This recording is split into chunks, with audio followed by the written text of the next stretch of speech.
Hey folks, I wanted to put together a little video here to show you all the things you need to do to get ready for the end of class here.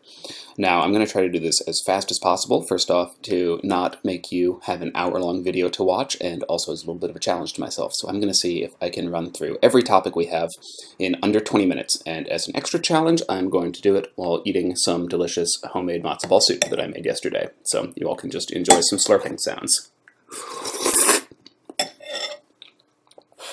Alright, so first off, your videos.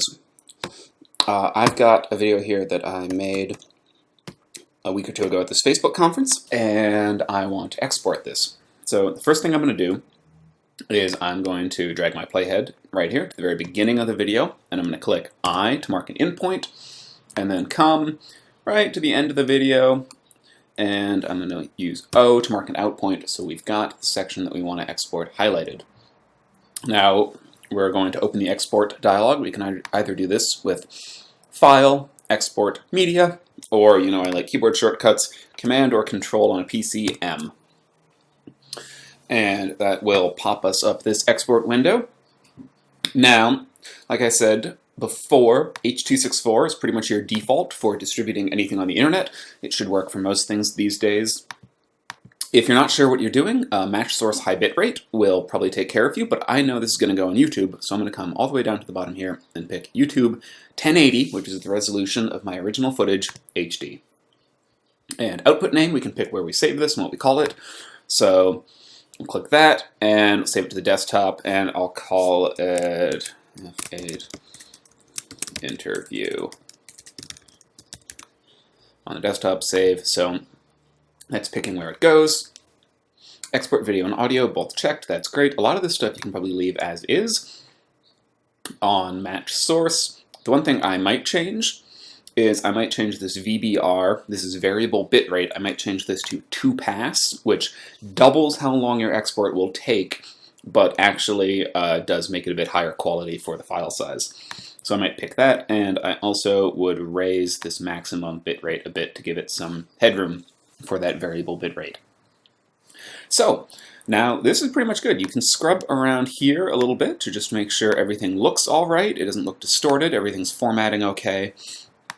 And if you're ready to go, you can hit export, or what I would actually recommend is hit Q, which will add it to the Adobe Media Encoder. So let's do that. This will open this other program, Adobe Media Encoder. Give it a second.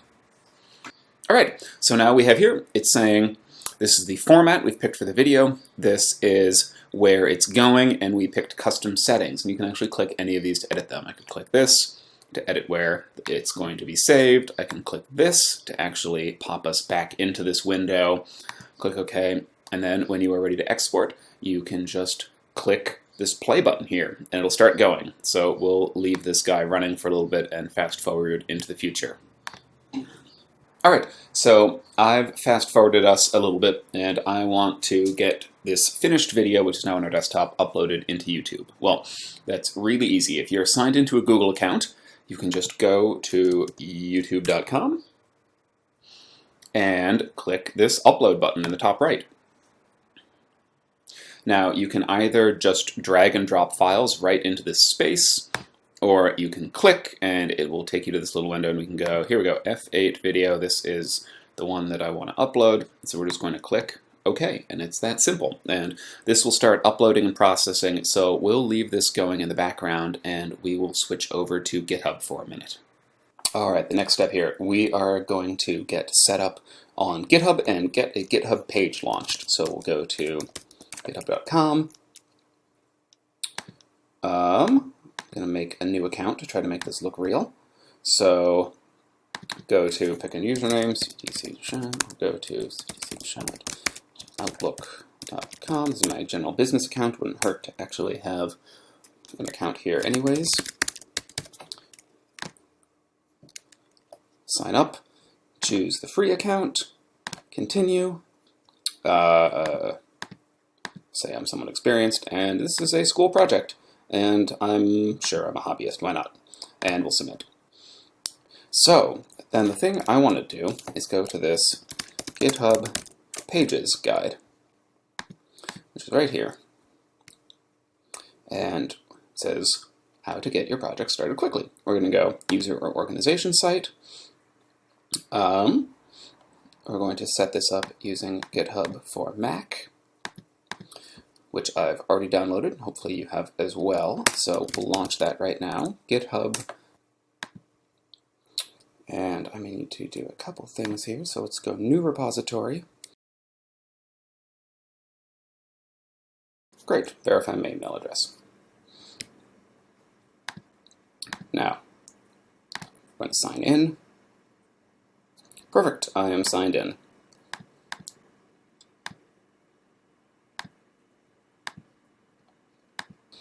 All right, back here in GitHub, in my account, I'm going to go new repository. Now I have to name this exactly after myself. If we want it to go on the page, it has to be the exact same as my username right here, .github.io. Don't need a description, we can ignore all the rest of this stuff. Create. All right, that was odd. That seems to be all right. We're going to do setup in desktop, use the GitHub desktop app. And where do we want to put this? Now, I've already got a folder called GitHub, but it's got some other stuff in it. Let's create a new one called web class. Great. So clone, and perfect. So now, back on my desktop, I've got this portfolio template.zip that we downloaded from the web, from the Box account. So we can unzip that, delete this, and then we can open up Finder. Sorry, I use multiple desktops. It can get a little weird, but I'm going to shuffle stuff around. Essentially, I'm going to go to that web class folder, to the cshot.github.io, and I'm going to open up portfolio template, and I'm going to select all the contents here and drag it over. Close this. Now back in GitHub, suddenly we have this huge list of changes. Now this is saying all the stuff we've added to that folder. It needs a summary before we can do a commit, which is sort of making a checkpoint. So I'll call this added template. And we'll do commit, and then we will publish to push it to the web. And awesome. Now if I come up here, this may take a minute to go through, but if I go to ctcshot.github.io and click, hey, look, all right, our template's on the web. That's pretty nifty. All right, now back on the desktop, we're going to open up brackets. And I'm going to go open folder. And I'm going to go to where I put that web class folder and open up the entire folder of my name.github.io. So let's open that. So the two important files here are index.html, I'll double click to make that a working file, and creative.css. So back here in your web page, now we've talked about this a little bit, this is based on Bootstrap. So what that does is it grabs all the content into the body, into this div class container, which sort of packages it up, and then it breaks it down into rows, and you can see the row goes from here to here. If we look at our page, it's pretty clear. There we go, that's a row, and columns. In this case, 1, 2, 3 columns, and each column is 4 units wide. In Bootstrap, the page is broken down into a grid 12 across, so 4, 4, 4, and there we go. And SM, this is just saying it's a small column. It has to do with when it will resize when you're shrinking the page, if you are grabbing it and making it more narrow when these start to stack on top of each other. You don't need to worry about that a ton. Small is kind of a pretty good default unless you're trying to do something special. So one of the first things, what if maybe I want my video to go up top here, but I want it to go all the way across? Well, one way I could do that, I could take these 2 columns and delete them and turn this 4 into a 12. And now, hey, look at that. Now it looks a little weird because that picture isn't actually the right size, but we can try to fix that later. But hey, I'm kind of okay with that. And then maybe down here, maybe I want to make this into 2 that are 6 by 6. And I'm actually going to, instead of deleting this, I'm going to comment it out, which is Command and then the question mark key, and that just sort of, it means it won't get read by brackets or by a web browser, but it doesn't actually delete the code. So now I've got these two side by side and this big one. So hey, I just totally restructured the page.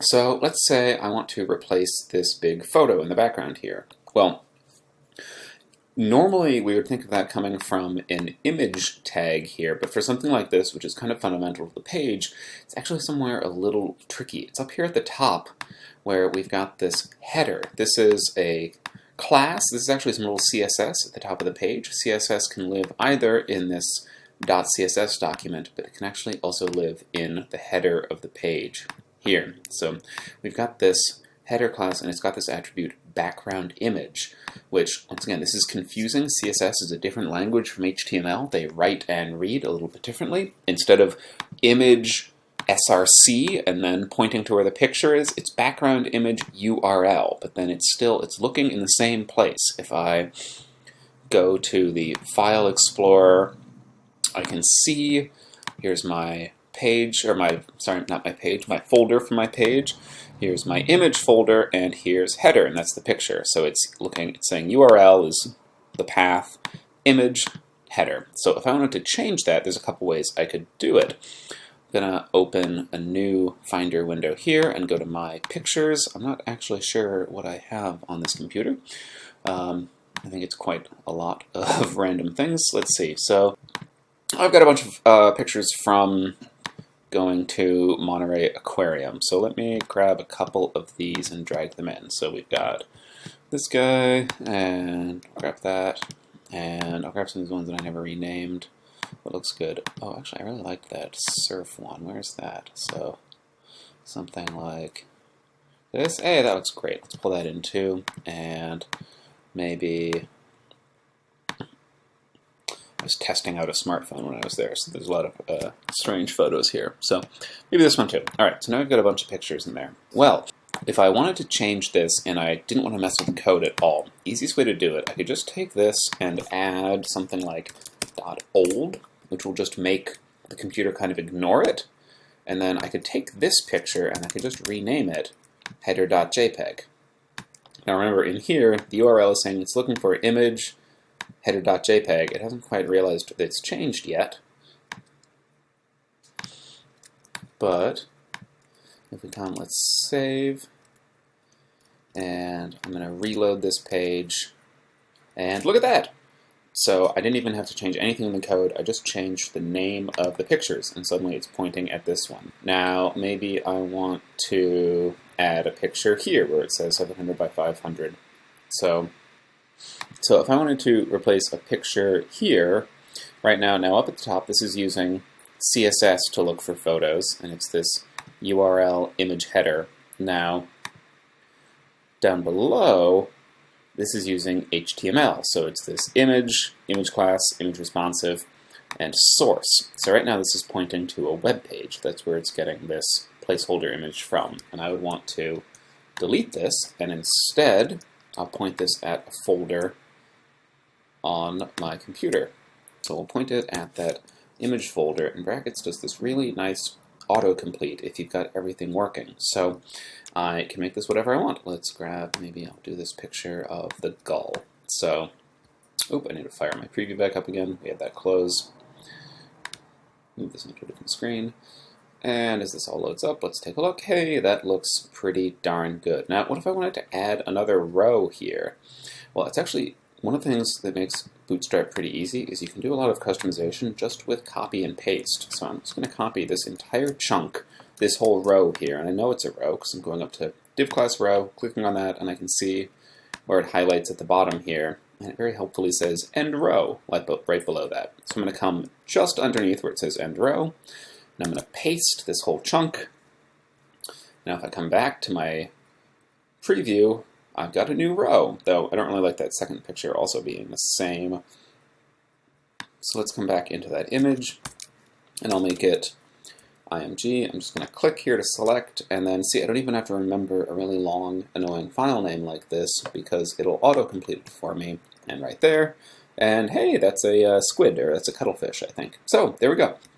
Now, let's say you're ready to add your video. So I'm going to do that right here in this all the way across column that's 12 wide.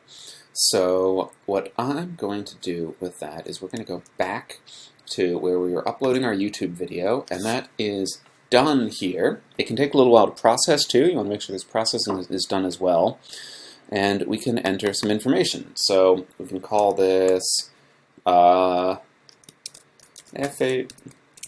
connections video. Now this is actually a pretty important field because this is where, when people are searching on YouTube, this is where they pull most of the keywords from. So that was my cat knocking some stuff off a counter. Normally online, everyone tells you to have really short, succinct titles. On YouTube, no one's searching by title. They're searching by topic or by idea. So feel free to actually let your title here be decently long. And you probably want to give it a short description. So I'll say, like, Facebook executive talks about connecting the world, or something. And tags are also super important for making your sort of searchables. We call it Facebook communications. I'm putting a comma after these to make them a keyword. Social media, comma, internet, comma, whatever you want there. Down here, it'll give you some options of different pictures you can use as the video thumbnail, or if you click custom thumbnail, you can upload one of your pictures yourself. So if I really wanted to, I could make this a picture of a seagull or whatever the heck. You're gonna get this warning a lot, audio-video quality sync issues. If you follow the export settings we talked about, this shouldn't actually be a problem. It just gives you that warning. It has to do with how it's calculating internal keyframes. Don't worry about it. If you made playlists for anything, you can have it on over here, add to playlist. You could share this out on social medias if you want. And here's where you can pick privacy. So this is actually a video that I made for another outlet, so I don't really want it to go public. I'm going to pick unlisted, which means it's on my account, but it won't show up in searches. It means it's not like completely hidden. Private will lock it unless you share it with someone. Unlisted just means it's like not advertised. It won't show up in search. It's not really out there. Now, one other thing that can be useful: advanced settings. You can add some more categories to make your video a little easier to search for it. You can add a location, because people can actually search for location. You can put it in a category, call this news. The license, if you want to license your work as Creative Commons, this would be where you do it. Allow embedding, you want to be sure this is checked. It should be by default, but just once again, be sure. And when you're all set with all of this stuff, you can just click done. There we go. And actually, one of the first things that'll pop up is this share link, which is exactly what we want. And what we want to do is click on embed and copy this whole giant chunk here.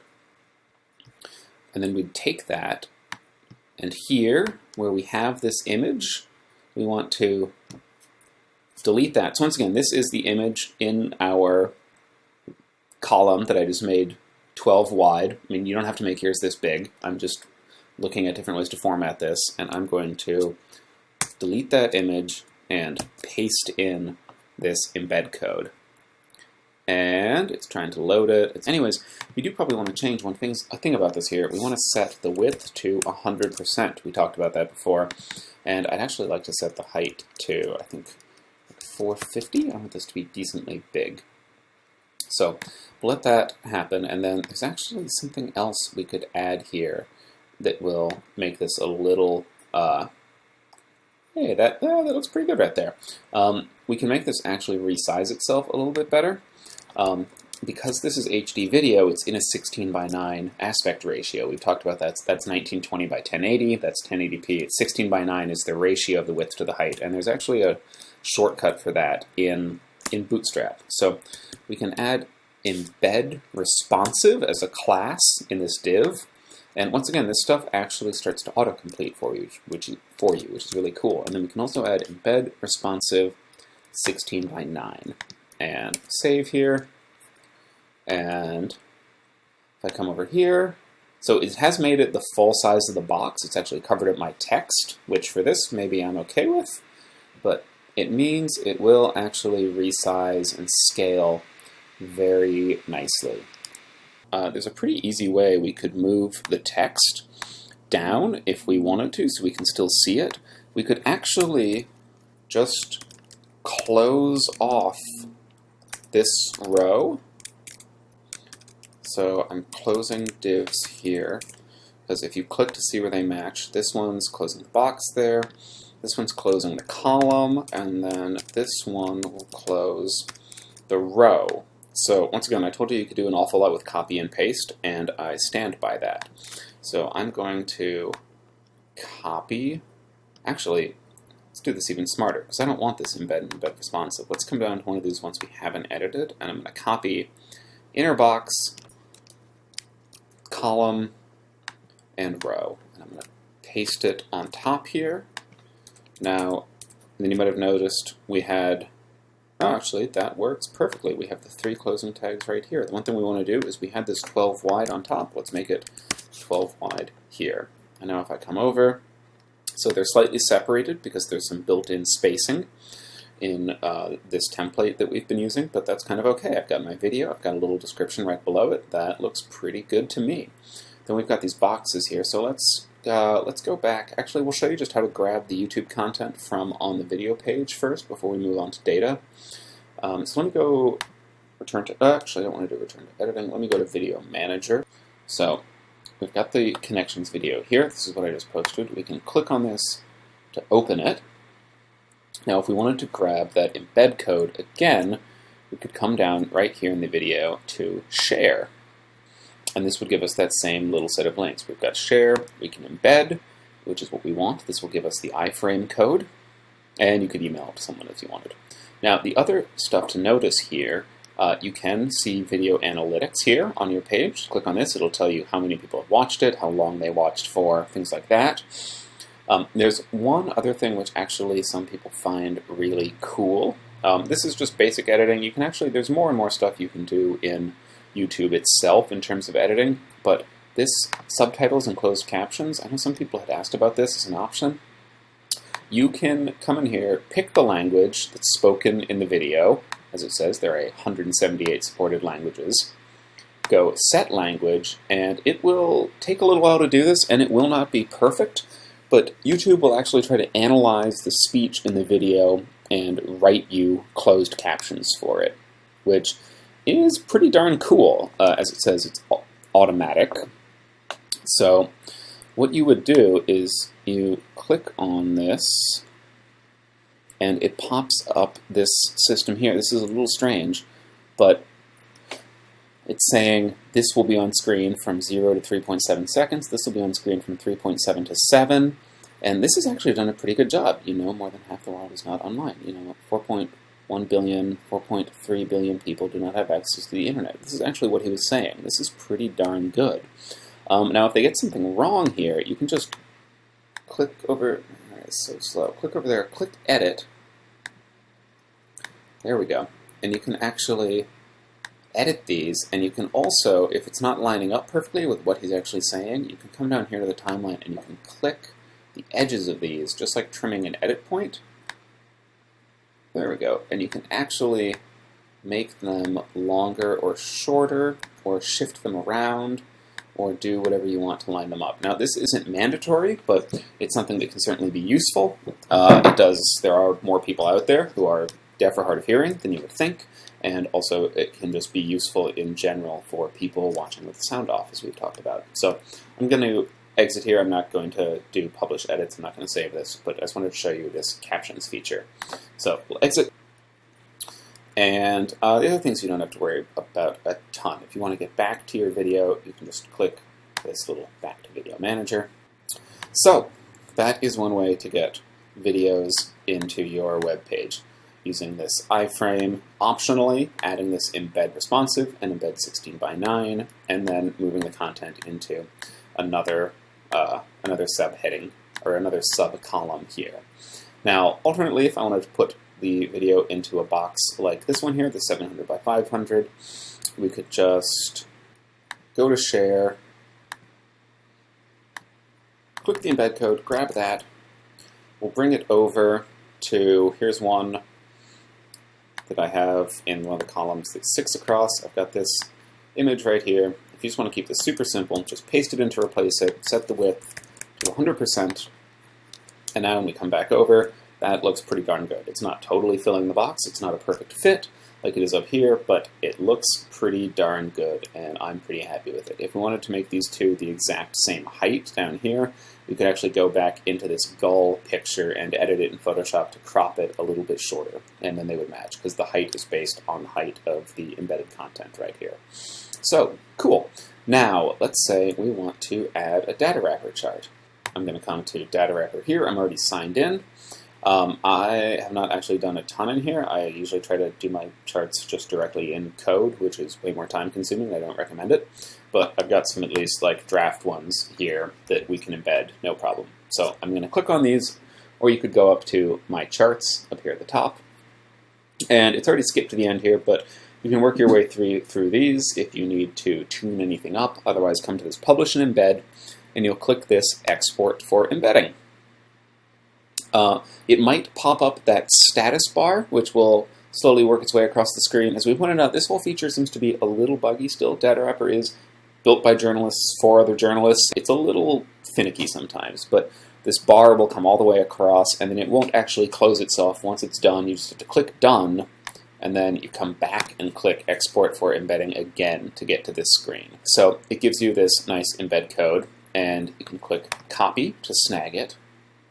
And then we'll come back in, and I don't actually want the YouTube video in there twice, so I'm going to replace this chunk right here with the embed code from Data Wrapper. Now here's the thing to remember. There does seem to be a major glitch here, where Data Wrapper, the iframe is, like I said, it's embedding a small web page inside the web page, and the source here tells us what domain on the web to actually go to look for that page. And in the source, the code from Data Wrapper is leaving off this very important little bit, HTTP:. Now, I don't know why it's doing that. I actually think I'm going to reach out to the company and let them know, because that's a pretty big issue. But you're going to want to manually type in, before the / here, HTTP:. Now, the other thing to do, once again, is come to the width here and set that to 100%. This really just does help things be more responsive and scale on your page. And now, if I come back over, hey, look at that, there's my map. That is not bad at all. Now, let's say we want to try it with Plotly. So for that, we can go to Plotly. So I'm not sure I've ever published anything with Plotly either. But honestly, we can embed any chart. Because one of the nice things about Plotly here is they do, if you want to use it for free, you have to make your data available. So let's look at this. Cost to drive 3,000 miles versus speed. That's cool. I like that a lot. So let's open that. And yes, this is just blatantly stealing someone else's work. But once again, that's the whole thing with Plotly. Excellent. Now I'll come over here to Share, get my embed code, and fortunately, this embed code actually is intact, which is amazing. The one thing is it does, by default, want to create an enormous square box on your page, so we're definitely going to want to change that width. Let's come down to this last placeholder image on my page, this one right here. And once again, I will highlight this code, I will replace it, and I'm going to change this width, once again, to 100%, change this height to about 400. And once again, that looks pretty good. So, honestly, if you just showed me a page like this, where you had maybe replaced this text that says your name here with your actual name here, I would be pretty darn happy. The last thing here is, once you've made your changes, you want to go back to GitHub, open up the desktop program again, and once again, look at this uncommitted changes. This is going to have everything that we've altered listed here. So we could say, updated profile with embedded content. Commit to master. Once again, that makes sort of a checkpoint, which we can see over here, and then we will hit sync to send this to the web. And once we do that, so once you've done the commit and sync up here in GitHub, if you come back to your GitHub page, there we go. It should be all there on the internet at yourname.github.io. So I hope this was helpful. Let me know if you guys have any questions, and I'm going to sit here and finish my soup. If you want to get into more specifics about changing fonts, changing colors, things like that, I'm certainly happy to help. Once again, remember the inspect tool is your friend. You can click on inspect. I can look at this and say, all right, so here's an H1. Where is it coming from? So the font family is Open Sans, and it's saying that's coming from the file creative.css, and it's at about line 45. Now, to be frank, I love the Open Sans font, so I probably wouldn't change that. But if I came in here and I wanted to make it Garamond, well, then if I came back and reloaded this page, there we go. There it is in classic Garamond. And really, this inspect tool is incredibly useful. I know this page looks scary as heck, all these developer tools. There's a lot of nonsense going on here. It gets very complicated. The CSS for just this fairly simple page is 284 lines long. It is not uncommon for a web page's CSS to be on the order of 3,000 or 4,000 lines. But you can almost always find whatever you need by just looking over here on this little Style tab. And actually, one fun fact, you can even preview edits. These won't get saved, but you can preview them right here by just clicking and typing things in on the side. So hopefully you guys feel capable of producing a page more or less like this. Feel free, again, of course, to customize it, make it look like anything you want, and let me know if you're having any big problems. I am happy to help.